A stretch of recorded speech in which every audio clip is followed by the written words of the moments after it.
오늘 함께 은혜 나눌 하나님의 말씀은 이사야 49장 8절부터 13절까지입니다. 구약성경 1028쪽입니다. 이사야 49장 8절부터 13절, 구약성경 1028쪽에 있는 말씀입니다.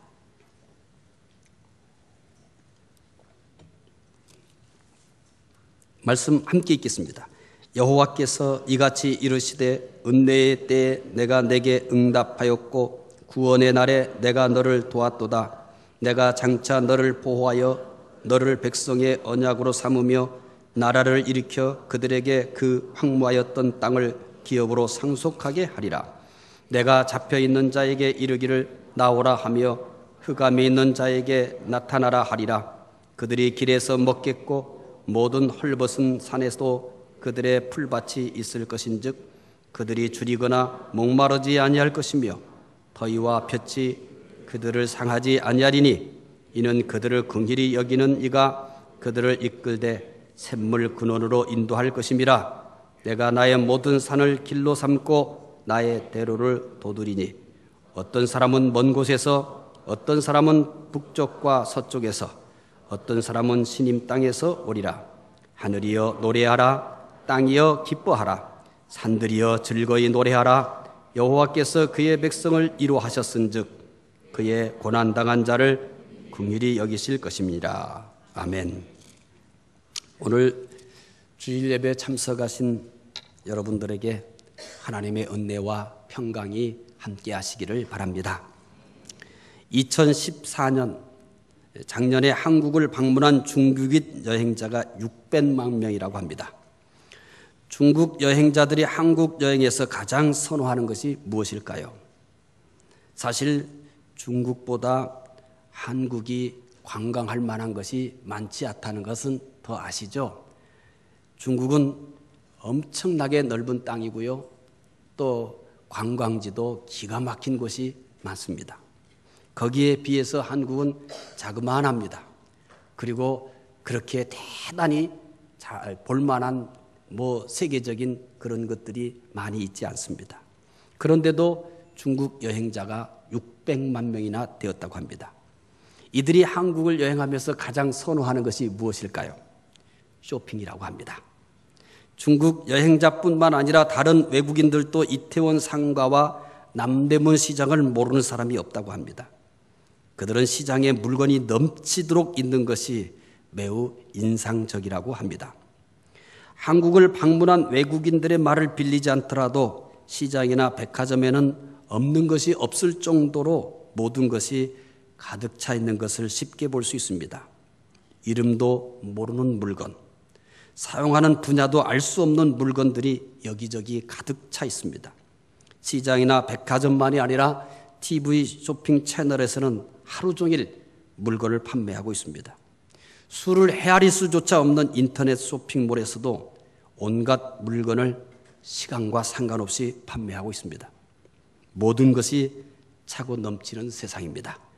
원하는 것은 언제든지 구입할 수 있습니다. 이 정도 되면 사람들이 부족한 것이 없지 않을까요? 모두 만족하며 살 정도가 되지 않았을까요? 시인 T.S. 엘리엇은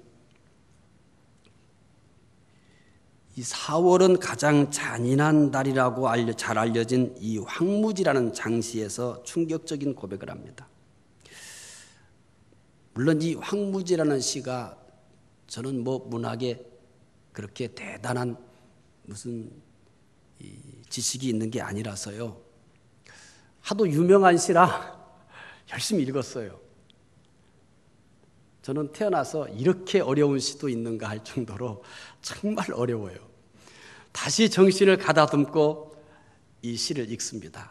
너무 유명한 시니까. 4월은 가장 잔인한 달이라고 하는 이 말은 알잖아요. 이 말이 바로 이 엘리엇의 황무지라는 시의 첫 번째 글에 나오는 거예요. 그래서 사람들은 4월은 잔인한 달이야 이렇게 말을 하잖아요. 물론 출처도 모르고 그게 어디에서 나온 말인지도 모르지만 다 써요. 근데 바로 엘리엇의 황무지라는 시에 나오는 시구예요. 이제 사울은 잔인한 달이다. 뭐 그건 해석은 제가 할 일이 아니고 왜 엘리엇은 사울은 가장 잔인한 달이라고 했는지 황무지라는 시를 사서 한번 읽어보시고 아마 그것 외에는 들어오는 것이 없을 겁니다. 우리가 익숙하니까 사울은 잔인한 달이다. 이 첫 글을 읽을 때는 여기 있었네 하고서 여러분들도 신나게 읽겠지만은 세 줄, 네 줄 읽기가 만만치 않습니다. 아무튼 세상에서 제일 난해한 시 중에 하나가 황무지라는 시입니다. 저로서는 도저히 시를 읽으면서도 너무 이해하기가 어려웠어요. 또 이분이 너무 박식하기 때문에 시에서도 온갖 이분이 알고 있는 지식들을 나열을 하기 때문에 보통 어려운 게 아닙니다. 노력을 해봤지만 또 열심히 두 번도 읽고 반복해서 읽어보지만 그리 쉬운 것은 아니었습니다. 이분이 황무지를 통해서 말하려고 했던 것은 어떤 내용이냐면 한마디로 요약하면 이런 겁니다. 현대는 가득 찬 시대요, 텅 빈 시대다. 물론 이 시를 쓸 때의 그 시대적 상황이 충분히 이런 의도를 가지고 썼다는 것을 짐작할 수 있습니다. 현대는 가득 찬 시대요, 또 텅 빈 시대라는 겁니다. 엘리엇의 말처럼 현대는 정말 가득 찬 시대이지만 또 텅 빈 시대이기도 합니다. 그렇다면 무엇이 가득 찼고 무엇이 텅 비었을까요? 성경은 약 2700년 전에 이사야 선지자를 통해서 이렇게 말합니다. 목마른 자들아 물로 나오라. 돈 없는 자도 오너라. 이렇게 말합니다. 이사야 55장 1절부터 2절에 있는 내용입니다. 말씀 함께 읽어보겠습니다. 오라 너희 모든 목마른 자들아 물로 나오라. 돈 없는 자도 오라. 너희는 와서 사 먹되 돈 없이 값없이 와서 포도주와 젖을 사라. 너희가 어찌하여 양식 아닌 것을 위하여 은을 달아주며 배부르게 하지 못할 것을 위하여 수고하느냐. 내게 듣고 들을지어다. 그리하면 너희가 좋은 것을 먹을 것이며 너희 자신들이 기름진 것으로 즐거움을 얻으리라. 여기서 목마른 자들 그리고 돈 없는 자들 모두가 다 구원을 얻지 못해서 영적으로 텅 빈 사람들을 의미하고 있습니다. 따라서 물질은 가득 찼는데 영적으로 텅 비었다는 것입니다. 세상은 물질로 가득 차갑니다. 여러분 가정도 물질적인 것에서는 그래도 많이 차 있을 것입니다. 요즘 너무 넘치리만큼 물질적인 풍요를 누리고 있습니다. 지금 제가 얘기하는 것을 이해하시는 분들은 나이가 꽤 든 겁니다. 제가 어렸을 때는 연필 하나도 너무너무 귀했어요. 학교에서도 그렇게 쓰라고 자꾸 지도를 했어요. 몽당 연필은 볼펜 껍데기에다가 끼워가지고 씁니다. 어쩌다가 체육대회를 해요. 운동회를 해요. 연필 잘 띄어서 연필 하나 선물 받고 노트 하나 선물 받으면 얼마나 행복한지 몰라요. 지우개도 그때는 흔치 않았어요. 그래서 어떻게 지우는 아이들이 많았냐면 항구적인 지우개가 하나 있어요. 지워도 달지 않는 지우개가 있습니다. 입에 손가락에다가 침을 묻혀서 문지릅니다. 이것도 잘 문질러야 돼요. 잘못 문지르면 노트가 구멍 나요. 살짝 문질러야 뭐예요? 껍질이 살짝 벗겨져요. 근데 너무 살살 문지면 시커멓게 되고 잘 지워지지 않아요. 그러니까 상당히 숙련이 필요한 지우개입니다. 그렇게 어렵게 살았어요. 근데 지금은 연필 하나 줬다고 감동하는 사람 아이들 없습니다. 노트 하나 선물 줘도 여러분 쳐다보는 아이들 없습니다. 필통도 그때는 흔치 않았어요. 그래서 필통에다 제대로 이것을 가지고 다니는 아이들은 참 대단한 아이들이었습니다. 물론 제가 초등학교 다닐 때는 대부분이 다 책보에다가 메고 뒤에다 책보에다 메고 책을 책보에다 싸가지고 등에다 메고 이렇게 다녔었어요. 근데 행복했어요. 누구에게나 물어보세요. 지금 이렇게 물질이 풍요한 이때를 놓고 더 행복했냐고 물어보세요. 어렸을 때가 참 행복했다고. 비록 먹을 것도 많지 않았지만, 쓸만한 것도 많지 않았지만, 입을 옷도 많지 않았지만, 여러분도 다 그런 시절을 보냈을 거예요. 옷 꼬매지 않은 아이가 없을 만큼 엉덩이도 꼬매고 무릎도 꼬매고, 무릎이 제일 많이 떨어지잖아요. 그러면 대부분 다 아이들이 뭐냐면 무릎에다가 천을 덧대어서 꼬매가지고 다녀요. 그것만 꼬맸나요? 양말도 대부분이 제대로 된 양말을 신는 아이들이 없습니다. 대부분 뭐해서 신어요? 꼬매가지고 신어요. 그러나 불행하지 않았습니다. 행복했어요. 오늘 우리는 그런 것은 상상하지도 못해요. 누군가가 양말을 꼬매고 있다. 그러면 이해를 못해요. 누군가가 옷을 꿰매 입고 다닌다. 이해하지 못해요. 요즘은 노숙자들도 꼬매도 안 입어요. 안 입었으면 안 입었지 꿰매 입고 다니지는 않아요. 물질이 가득 찼는데 영적으로는 텅 빈 것이 오늘의 모습입니다. 이것은 현대만의 문제가 아닙니다. 옛날부터 그랬는데 현대 와서 심화된 것뿐입니다. 하나님은 아모스 선지자를 통해서 다시 말씀합니다. 아모스 8장 11절입니다. 함께 읽겠습니다. 주 여호와의 말씀이니라. 보라, 날이 이를지니라. 내가 기근을 땅에 보내리니 양식이 없어 주림이 아니며 물이 없어 가람이 아니요 여호와의 말씀을 듣지 못한 기갈이라. 아모스가 살던 시대의 사람들을 줄이고 목말랐다고 합니다. 그런데요, 이 줄이고 목마른 것에 대해서 어떻게 설명하는지 아세요? 양식이 없어서 줄임이 아니라고 합니다. 먹을 것이 없어서 줄인 게 아니래요. 물이 없어서 가란 것도 아니래요. 물질적인 것이 부족해서 줄인 것이 아니고 물질적인 것이 부족해서 가란 것이 아니라는 겁니다. 물질적으로는 풍요로웠습니다. 그런데 그들은 영적으로 줄이고 있었던 것입니다. 오늘 본문에서도 우리는 비슷한 내용을 또 발견할 수 있습니다. 이사야 49장 9절입니다. 함께 읽겠습니다. 내가 잡혀있는 자에게 이르기를 나오라 하며 흑암에 있는 자에게 나타나라 하리라. 그들이 길에서 먹겠고 모든 헐벗은 산에도 그들의 풀밭이 있을 것인즉. 오늘 본문에서는 이렇게 표현합니다. 잡혀있는 자, 흑암에 있는 자, 헐벗은 산. 9절에서 이렇게 세 가지 방법으로 표현하고 있어요. 잡혀있는 자, 흑암에 있는 자, 헐벗은 산. 다 영적으로 텅 빈 사람들을 이렇게 표현하고 있습니다. 현대는 그 어떤 때보다도 영혼이 텅 비어 있습니다.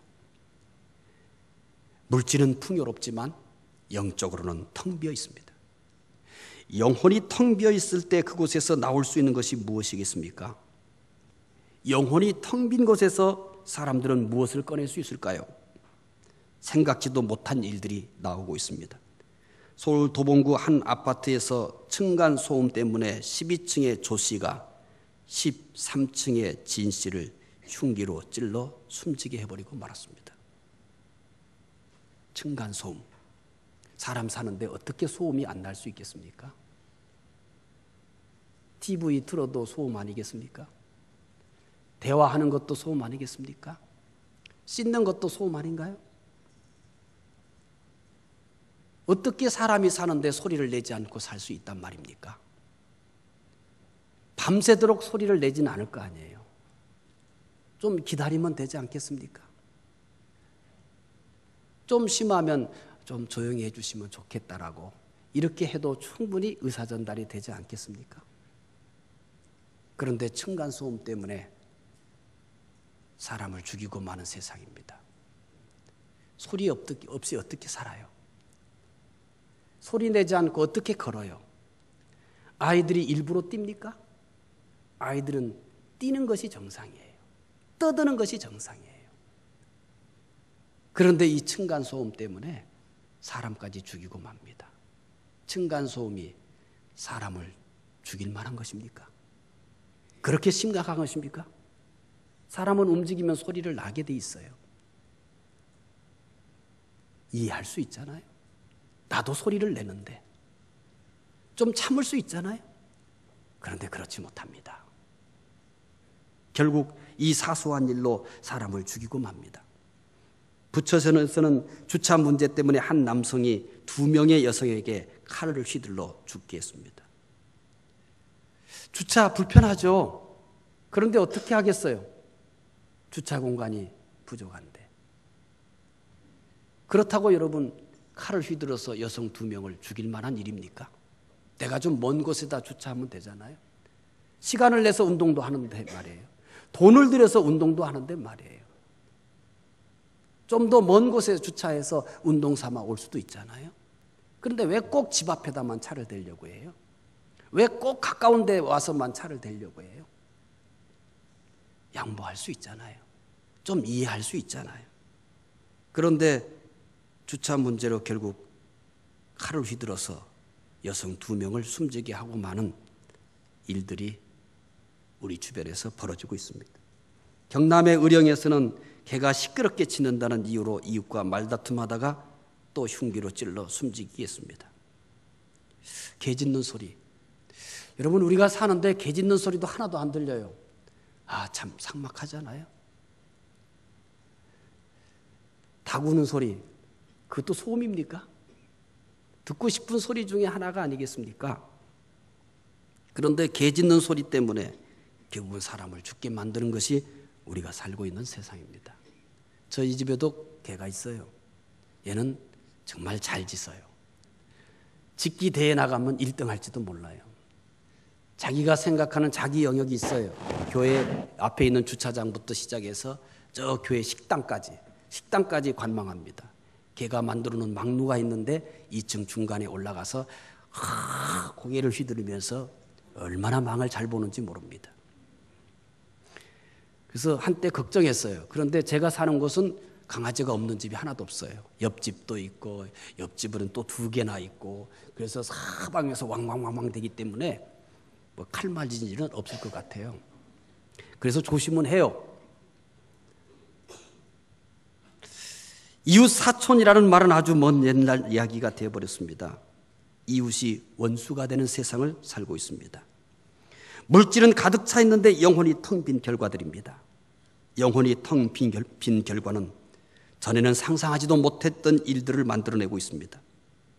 나를 조금만 불편하게 하면 참지 못합니다. 나를 조금만 언짢게 하면 절대 참지 못합니다. 나에게 조금만 손해를 줘도 참지 못합니다. 원인을 반드시 제거해야만 직성이 풀립니다. 영혼이 텅 빈 사람은 아무것도 잘할 수 없는 사막과 같습니다. 사막처럼 살고 있는 사람이 많은 겁니다. 영혼이 텅 빈 사람은 아무것도 살 수 없는 사해와 같습니다. 사해, 죽은 바다랍니다.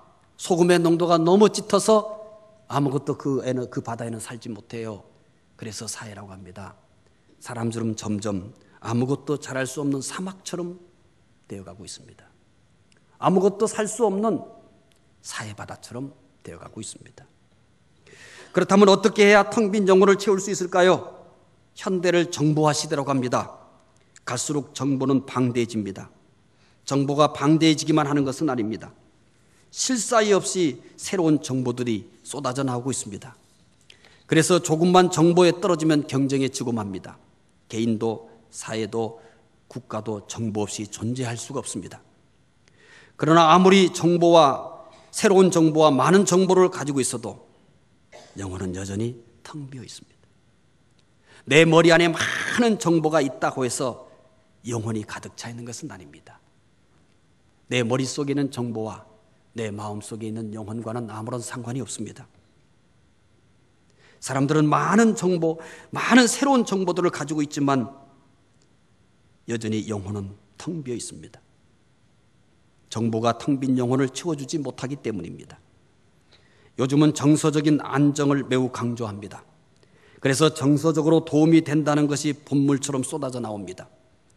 정서적으로 도움이 된다는 것이 소개될 때마다 사람들은 그것을 따라합니다. 그것을 따라하지 않으면 정서적으로 큰 해를 입을 것 같은 불안감을 느끼기 때문입니다. 그래서 이것은 문화병이라는 새로운 질병을 만들어내고 있습니다. 결국 정서적 안정에 도움이 된다고 하는 것들을 아무리 많이 따라해도 텅 빈 영혼은 채워지지 않습니다. 그 이유는 무엇일까요? 사람에게 꼭 있어야 할 것이 없기 때문입니다. 사람에게 꼭 있어야 할 것이 없는 상태에서 아무리 지식이 많고 재물이 많고 지위가 높고 명성이 있어도 소용이 없습니다. 오히려 우리의 영혼은 더욱 텅 비어가게 될 뿐입니다. 텅 빈 영혼을 채울 수 있는 방법은 무엇일까요? 오늘은 텅 빈 영혼을 채울 수 있는 방법을 꼭 찾게 되시기를 바랍니다. 이사야 49장 9절부터 10절 오늘 본문의 말씀입니다. 다시 한번 읽어보겠습니다. 내가 잡혀있는 자에게 이르기를 나오라 하며 흑암에 있는 자에게 나타나라 하리라. 그들이 길에서 먹겠고 모든 헐벗은 산에도 그들의 풀밭이 있을 것인즉 그들이 줄이거나 목마르지 아니할 것이며 더위와 볕이 그들을 상하지 아니하리니 이는 그들을 긍휼히 여기는 이가 그들을 이끌되 샘물 근원으로 인도할 것임이라. 아멘. 텅 빈 영혼을 채울 수 있는 방법을 발견하셨습니까? 9절에 내가 잡혀있는 자에게 이르기를 나오라 이렇게 말합니다. 그리고 10절에서는 그들이 줄이거나 목마르지 아니할 것이며 라고 말합니다. 텅 빈 영혼은 하나님께서 채워주십니다. 이사야 55장 1절부터 2절을 보면 더 쉽게 이 내용을 확인할 수 있습니다. 함께 읽어보겠습니다. 오라 너희 목마른 자들아 물로 나오라. 돈 없는 자도 오라. 너희는 와서 사 먹되 돈 없이 값없이 와서 포도주와 젖을 사라. 너희가 어찌하여 양식 아닌 것을 위하여 은을 따라주며 배부르게 하지 못할 것을 위하여 수고하느냐. 내가 듣고 들을지어다. 그리하면 너희가 좋은 것을 먹을 것이며 너희 자신들이 기름진 것으로 즐거움을 얻으리라. 아멘. 이사야 55장 1절부터 2절에서는 이렇게 말합니다. 배부르게 하지 못할 것을 위하여 수고하느냐. 배부르지 못할 것을 위하여 수고하느냐. 물질적인 것을 말하고 있지 않다는 것을 알죠. 우리가 많이 벌어서 잘 먹으면 배부르잖아요. 그런데 이사야를 통해서 뭐라고 말합니까? 배부르게 하지 못할 것을 위하여 수고하느냐. 내게 듣고 들을지어다. 그리하면 너희가 좋은 것을 먹을 것이며 너희 자신들이 기름진 것으로 즐거움을 얻으리라. 목마른 자들 즉 텅 빈 영혼을 하나님께서만 채워주실 수 있다는 것입니다. 사람의 영혼은 하나님에게서 왔기 때문입니다. 우리의 몸은 땅에서 왔습니다. 그래서 우리는 말초적이고 감각적인 것은 이 세상 것으로 만족할 수 있습니다. 그런데 사람은 물질로만 되어 있지 않습니다. 사람은 세상 것으로만 만들지 않았습니다. 흙으로 만들었을 뿐만 아니라 하나님은 그 속에 영혼을 불어넣어 주셨습니다. 우리의 육신은 분명히 물을 마셔야 하고 우리의 육신은 분명히 양식을 먹어야 하고 우리의 육신은 분명히 쉬어야 합니다. 그러나 그게 다가 아니라는 겁니다. 우리가 많이 먹고 잘 입고 잘 쉬어서만 행복할 수 있다면 얼마나 좋을까요? 하나님은 그런 것들을 통해서 우리에게 잠시 행복을 누리게 하기도 합니다. 그러나 인간은 물질로만 구성되어 있지 않습니다. 하나님은 우리를 물질로 만드신 후에 거기에 영혼을 불어넣어 준 것입니다. 영혼은 어디로부터 왔습니까? 하나님께로부터 왔습니다. 우리의 몸은 물질로부터 왔습니다. 그래서 물질이 필요하지만 물질만으로는 절대 채워지지 않습니다. 우리의 영혼이 하나님께로부터 왔기 때문입니다. 이것이 바로 세상의 어떤 것으로도 텅 빈 영혼을 채울 수 없는 이유입니다. 어거스틴은 이렇게 말합니다. 사람에게는 하나님만이 채울 수 있는 공간이 있다고. 어거스틴이 하나님께로 돌아오기 전에 정말 많은 것들을 했습니다. 할 수 없는 것들을 다 해봤습니다. 그런데 그가 회심하고 돌아온 다음 나는 하나님께로 돌아오기 전에는 진정한 기쁨이 없었다고 말합니다. 그럴 수밖에 없습니다. 세상 것들이 많은 것을 우리에게 기쁨을 주지만 진정한 기쁨은 아니었습니다. 왜냐하면 여전히 채워지지 않는 것이 있었기 때문입니다. 바로 영혼입니다. 그래서 어거스틴은 사람에게는 하나님만이 채워줄 수 있는 공간이 있다. 그것이 바로 영혼입니다. 그렇다면 우리가 어떻게 해야 하나님께서 텅 빈 영혼을 채워주실까요? 다시 이사야 49장 9절부터 10절입니다. 함께 읽겠습니다. 내가 잡혀있는 자에게 이르기를 나오라 하며 흑암이 있는 자에게 나타나라 하리라. 그들이 길에서 먹겠고 모든 헐벗은 산에도 그들의 풀밭이 있을 것인즉 그들이 줄이거나 목마르지 아니할 것이며 더위와 볕이 그들을 상하지 아니하리니 이는 그들을 긍휼히 여기는 이가 그들을 이끌되 샘물 그늘으로 인도할 것입니다. 텅 빈 영혼을 채우려면 어떻게 해야 하는지 발견하셨습니까? 우리가 해야 할 것은 어려운 것이 아닙니다. 만약에 우리가 고행을 해야 한다면, 우리가 고행을 해서 우리의 텅 빈 영혼을 채울 수 있다면 우리의 텅 빈 영혼을 채울 수 있는 사람이 얼마나 되겠습니까? 하나님은 우리에게 고행을 원하지 않습니다. 우리의 텅 빈 영혼을 누구나 다 쉽게 채울 수 있습니다. 우리가 어떤 경지에 도달해야 한다면, 우리가 인격적으로든 영적으로든 어떤 경지에 도달해야만 우리의 영혼이 채워질 수 있다면 우리는 영원히 우리의 영혼을 채울 수가 없을 것입니다. 그런데 아무나 채울 수 있습니다. 지금도 우리의 영혼을 채울 수 있습니다. 왜냐하면 우리는 하나님께 나가기만 하면 됩니다.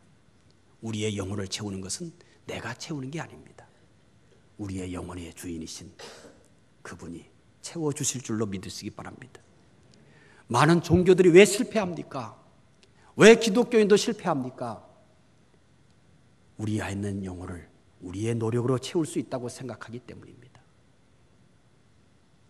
우리의 어떤 대단한 수련을 통해서 영혼을 채울 수 있다고 생각하기 때문입니다. 어느 정도 우리가 수련을 하면 자기 성취감이 있을지 모르지만 그게 답니다. 우리 스스로가 고행을 하고 우리 스스로가 많은 수련을 쌓으면 어느 정도는 만족할 수 있을지 모릅니다. 그것은 자기의 노력에 대한 성취감의 결과이지 그의 텅 빈 영혼을 하나님이 채웠기 때문만은 아닙니다. 저는 기독교인인 것이 감사합니다. 저는 하나님을 내가 알게 되고 그리스도를 믿게 된 것도 너무나 감사합니다. 너무 쉽거든요. 하나님께 나가기만 하면 됩니다. 그가 오라 하실 때 그저 손들고 나가기만 하면 됩니다. 그러면 그분이 우리의 빈 영혼, 텅 빈 영혼을 채워주시는 겁니다. 내가 채우는 게 아닙니다. 다른 종교들은 내가 채워야 합니다. 채우려고 하지만 채워지지 않습니다. 그러니까 결국은 온갖 수행을 하고 온갖 고행을 해도 해탈의 경지에 도달했다고 하는 사람은 없습니다. 다른 사람이 봤을 때 저렇게 수행을 했으니까, 저 정도 수행을 했으니까, 저 정도 고행을 했으니까 해탈했을 것이라고 사람들이 그렇게 말하는 것뿐이지 아무도 스스로는 나는 해탈했다라고 말하는 사람은 없습니다. 왜냐하면 고행으로, 수행으로 우리의 영혼은 채워지는 것이 아니기 때문입니다. 우리의 영혼의 주인이신 그분께 나가기만 하면 그분이 채워주십니다. 하나님, 나 여기 왔어요.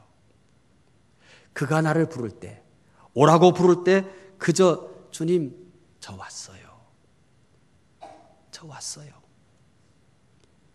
하나님께 나가기만 하면 그분이 텅 빈 영혼을 채워주시는 줄 믿으시기 바랍니다.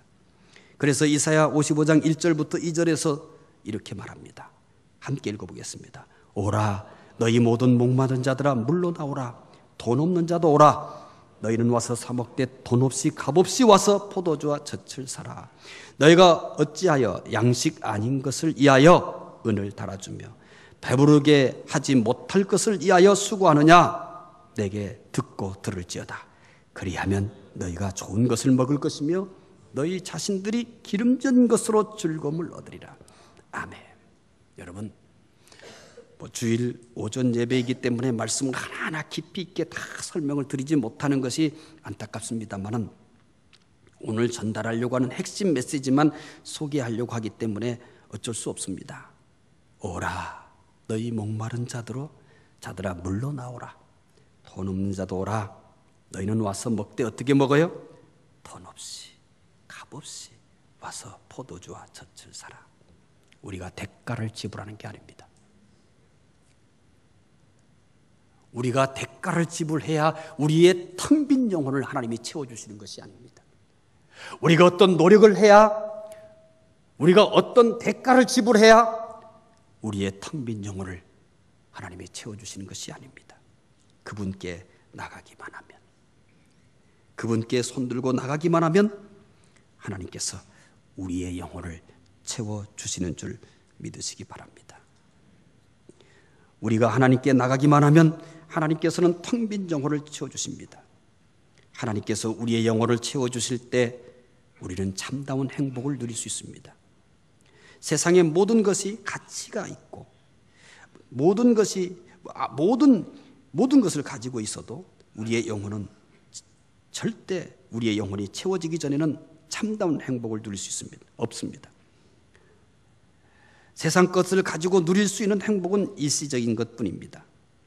하나님께서 우리의 영혼을 채워주실 때만이 우리는 참다운 행복을 누릴 수 있습니다. 내 영혼이 공허합니까? 특별히 내가 많은 것을 가지고 있지 않지만 더 필요한 것도 없고 또 더 불편한 것도 없고 그럼에도 불구하고 여전히 세상이 허무합니까? 행복이 필요합니까? 하나님께 나가시기 바랍니다. 하나님께서 나의 텅 빈 영혼을 채워주실 줄로 믿습니다. 우리의 영혼을 하나님께서 채워주시면 영원한 행복을 누릴 수가 있습니다. 가진 것이 작아도 행복할 수 있습니다. 내가 하는 일이 잘 되지 않아도 내 영혼을 하나님께서 채워주시면 그것도 행복합니다. 비록 내가 다른 사람보다 높지는 않아도 그래도 하나님께서 내 영혼을 채워주시면 그것도 만족할 수 있습니다. 만족하지 못하는 것은 내가 다 남보다 높지 못하기 때문이 아니에요. 내가 행복하지 못하는 것은 남보다 많이 가지고 있지 못하기 때문도 아니에요. 내가 행복하지 못하는 것은 내가 하고 있는 일에 성공하지 못했기 때문이 아니에요. 남보다 많이 가지고 있지 않아도 하나님께서 내 영혼을 채워주시면 행복할 수 있습니다. 남보다 내가 높은 지에 있지 않아도 내 영혼을 하나님께서 채워주시면 행복할 수 있습니다. 내가 하는 일이 성공적이지 못하더라도 내 영혼을 하나님이 채워주시면 행복합니다. 오늘 여러분의 영혼을 하나님이 채워주시는 시간이 되시기 바랍니다. 한 주간은 하나님께서 여러분의 영혼을 채워주셔서 행복했으면 합니다. 기도하겠습니다. 하나님 감사합니다. 사람들은 물질적으로 날마다 풍요로워집니다. 가정에도 물질적인 것은 자꾸 쌓여갑니다. 우리 사회도 물질적으로는 더 많은 것들로 채워져 갑니다. 하지만 우리의 영혼은 날마다 텅 비어갑니다. 하나님, 오늘 우리는 하나님께 나가기 원합니다. 하나님께서 우리의 영혼을 주셨으니 하나님께서 우리의 영혼을 채워주실 수 있습니다. 오늘 머리 숙인 우리 모든 성도들의 영혼을 하나님 채워주시옵소서. 하나님이 채워주시옵소서. 그래서 모든 것에 감사할 수 있고 어떤 일을 만나도 행복할 수 있고 언제나 만족할 수 있는 삶을 살도록 도와주시기 원합니다. 감사하며 예수 그리스도 이름으로 기도드리옵나이다.